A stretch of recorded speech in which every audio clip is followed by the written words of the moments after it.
ഏറ്റവും വലിയ അതിശയം, ഞാൻ 2016 MP ആയ ആ കാലഘട്ടം തൊട്ട് ഞാൻ മോദിജിയോട് ആവശ്യപ്പെടുന്നുണ്ട്, എനിക്ക് സിവിൽ ഏവിയേഷൻ വേണ്ട, എനിക്ക് ട്രൈബൽ തരും. അപ്പൊ നമ്മുടെ ഒരു നാട്ടിലെ മറ്റൊരു ശാപമാണ്, ഒരു ട്രൈബൽ ക്യാബിനറ്റ് മന്ത്രി ഒരിക്കലും ട്രൈബൽ അല്ലാത്ത ആളാവുകയില്ല.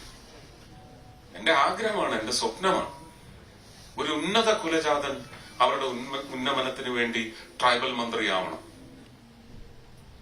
ഒരു ട്രൈബൽ മന്ത്രിയാവാൻ ഒരാളുണ്ടെങ്കിൽ അദ്ദേഹത്തെ മുന്നോക്ക ജാതികളുടെയൊക്കെ ഉന്നമനത്തിന് വേണ്ടിയുള്ള മന്ത്രിയാക്കണം. ഈ പരിവർത്തനം ഉണ്ടാവണം നമ്മുടെ ജനാധിപത്യ സംവിധാനത്തിൽ.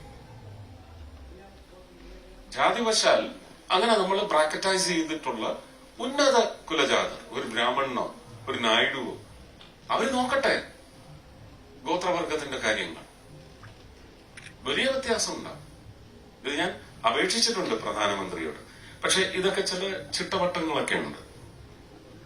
അപ്പോ ട്രൈബലിന്റെ തുകയെടുത്ത് വകമാറ്റിയതുപോലെ അല്ലാതെ ടൂറിസത്തിന് ഇത്രയും കോർപ്പസ് ഉണ്ട്, നീക്കിവെപ്പുണ്ട് എന്ന് മനസ്സിലാക്കി കേരളത്തിന് എന്ത് വേണമെന്ന് പറഞ്ഞ് ചുമ്മാ ഈ പൊലമ്പല് നടത്തിയ പോരാ.